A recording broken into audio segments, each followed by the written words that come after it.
Assalamualaikum warahmatullahi wabarakatuh. Di sini saya akan menjelaskan tentang subnetting. Pertama-tama perkenalkan, nama saya Ivan Saputra dengan NIM 20051204102 dari Teknik Informatika kelas B 2020. Untuk yang pertama, apa itu subnetting? Subnetting adalah proses untuk memecahkan atau membagi sebuah network menjadi beberapa network yang lebih kecil. Atau subnetting merupakan sebuah teknik yang mengizinkan para administrator jaringan untuk memanfaatkan 32 bit IP address yang tersedia dengan lebih efisien. Selanjutnya yaitu fungsi subnetting. Untuk yang pertama yaitu penghemat alamat IP, mengalokasikan IP address yang terbatas agar lebih efisien. Jika internet terbatas oleh alamat-alamat di kelas A, B, dan C, tiap network akan memiliki 254,65.000 atau 16 juta IP address untuk host device-nya. Walaupun terdapat banyak network dengan jumlah host lebih dari 254, namun hanya sedikit network kalau tidak mau dibilang ada yang memiliki host sebanyak 65.000 atau 16 juta. Dan network yang memiliki lebih dari 254 device akan membutuhkan alokasi kelas B dan mungkin akan menghamburkan percuma sekitar 10.000 IP address. Untuk yang kedua yaitu mengoptimalisasi unjuk kerja jaringan. Walaupun sebuah organisasi memiliki ribuan host device, mengoperasikan semua device tersebut di dalam network ID sama akan memperlambat network. Cara TCP atau IP bekerja mengatur agar semua komputer dengan network ID yang sama harus berada physical network yang sama, juga physical network memiliki domain broadcast yang sama, yang berarti sebuah medium network harus membawa semua traffic atau network. Karena alasan kinerja network biasanya disegmentasikan ke dalam domain broadcast yang lebih kecil, bahkan lebih kecil dari kelas C address. Selanjutnya yaitu tujuan subnetting. Yang pertama, untuk mengefisienkan pengalamatan jaringan. Misalnya untuk jaringan yang hanya mempunyai 10 host, kalau kita ingin menggunakan kelas C saja, terdapat 254 dikurangi 10 sama dengan 244 alamat yang tidak terpakai. Selanjutnya, dapat membagi satu kelas network atas sejumlah subnetwork, dengan arti kata membagi suatu kelas jaringan menjadi bagian-bagian yang lebih kecil. Yang ketiga, untuk mengatasi masalah perbedaan antara hardware dengan topologi fisik jaringan. Yang keempat, untuk membuat lebih efisien alokasi IP address dalam sebuah jaringan supaya bisa memaksimalkan penggunaan IP address. Selanjutnya, untuk meningkatkan keamanan dan mengurangi terjadinya kongesti akibat terlalu banyak host dalam satu jaringan. Yang terakhir, untuk mengatasi masalah perbedaan hardware dan media fisik yang digunakan dalam suatu network. Selanjutnya, kita akan melakukan simulasi. Nah, di sini kita sudah berada di Cisco Packet Tracer. Selanjutnya kita akan melakukan pengoperasionalan kegiatan subnetting tadi yang telah saya jelaskan. Pertama-tama kita membutuhkan PC. Kita membutuhkan 6 PC.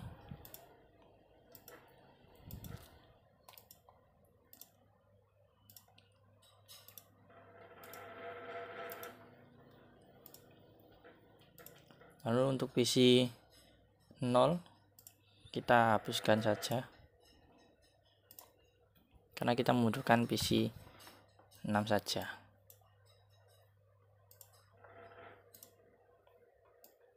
Lalu kita rapikan terlebih dahulu. Selanjutnya kita membutuhkan switch. Di sini switch yang kita gunakan yaitu PT switch berjumlah 2 buah. Dan yang terakhir yaitu router. Di sini kita menggunakan PT router berjumlah 1 buah. Lalu kita hubungkan dengan menggunakan automatically choose connection type.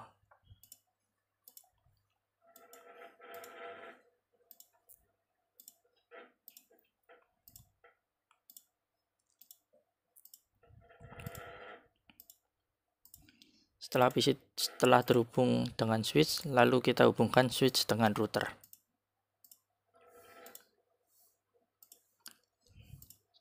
Setelah terhubung semua, lalu kita masuk ke router terlebih dahulu untuk menyalakan flash Ethernetnya. Kita masukkan konfigurasi ke flash Ethernet, lalu kita nyalakan. Selanjutnya yang kedua yaitu kita nyalakan juga untuk mendapatkan notifikasi bahwa router telah menyala. Selanjutnya kita masuk ke PC1 untuk mengatur IP configuration-nya. Di sini IP address-nya kita menggunakan 192.168.1.1. Lalu untuk subnet mask-nya kita menggunakan 192. Lalu untuk gateway-nya kita menggunakan 192.168.1.10.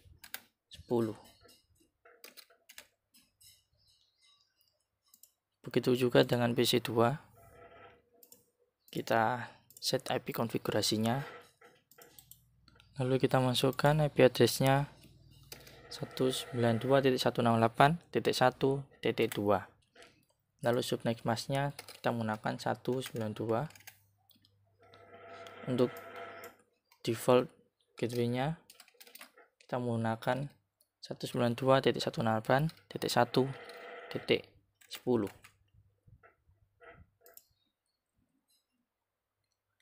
Lalu untuk PC3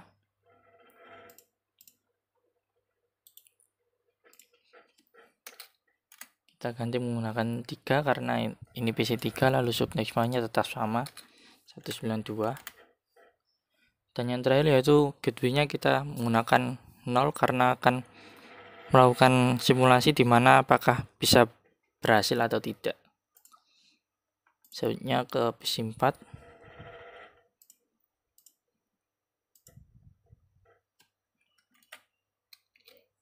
Kita ganti urutan terakhir menggunakan 65.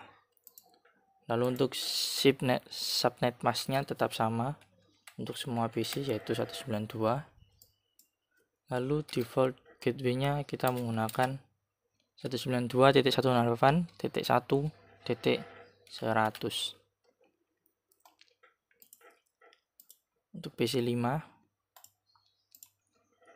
kita set juga, lalu kita ganti menggunakan 66. Lalu subnet mask-nya kita masukkan 192. Dan yaitu terakhir yaitu gateway kita masukkan 0 untuk mencoba apakah simulasi berjalan dengan baik atau tidak. Lalu PC terakhir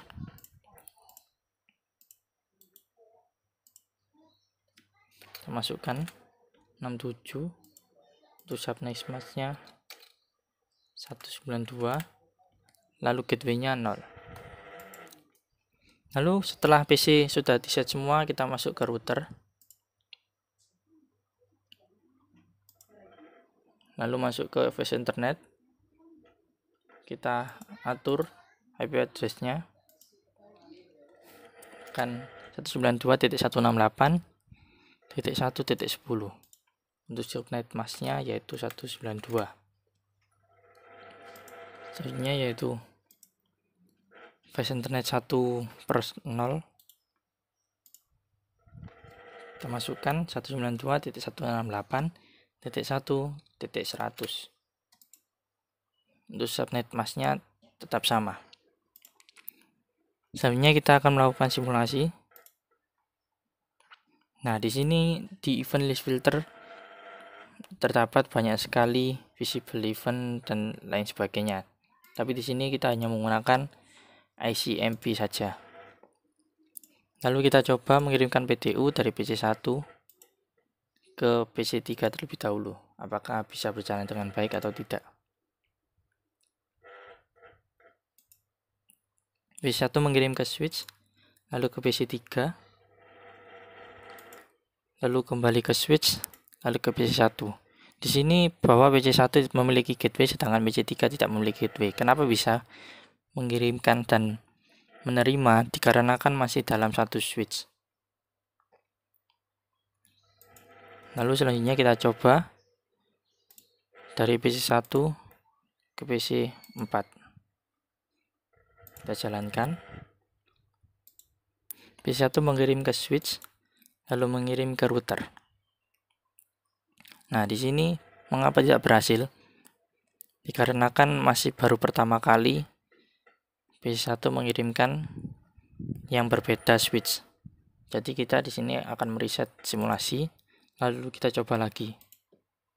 PC1 ke switch, lalu ke router, lalu ke switch 1, lalu ke PC4. Selanjutnya PC4 melakukan feedback melalui PC1 terlebih dahulu, lalu ke router, ke switch, dan kembali lagi ke PC1.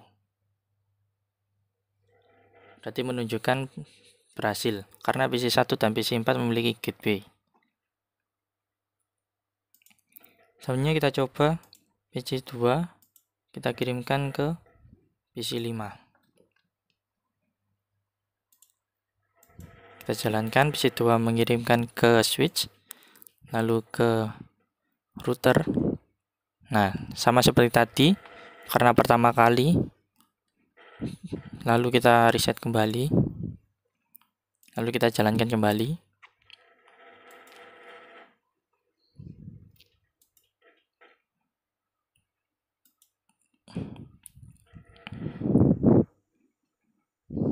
Di sini menunjukkan telah berhasil PC2 mengirimkan ke PC5, sedangkan PC5 tidak dapat melakukan feedback dikarenakan PC5 tidak memiliki gateway.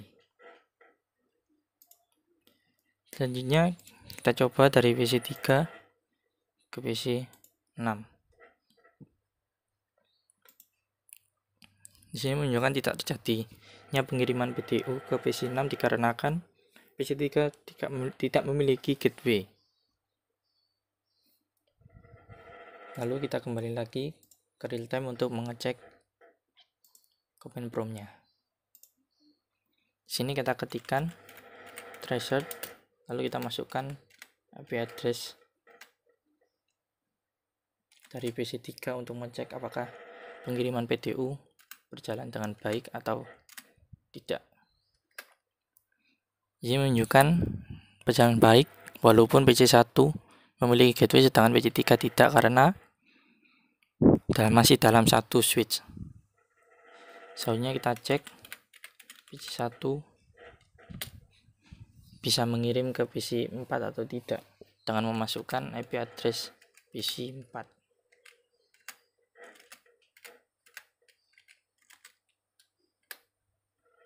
Nah, di sini menunjukkan berhasil karena PC1 memiliki gateway dan PC2 memiliki gateway juga walaupun berbeda switch. Selanjutnya ke PC2, kita cek, kita ketikkan tracer, lalu kita masukkan IP address dari. Kita coba lagi dari PC2, kita cek, kita ketikkan tracer 192.168.1.66.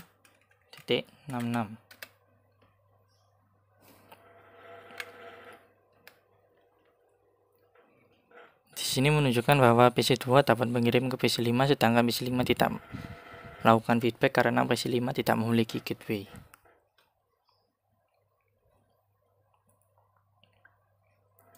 Untuk selanjutnya yaitu yang terakhir PC3, kita cek.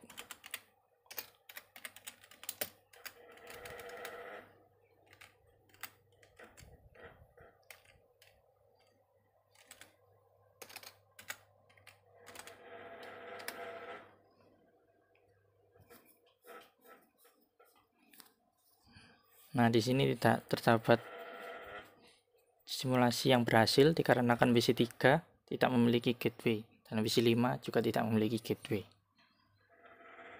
Sekian dari saya. Wassalamualaikum warahmatullahi wabarakatuh.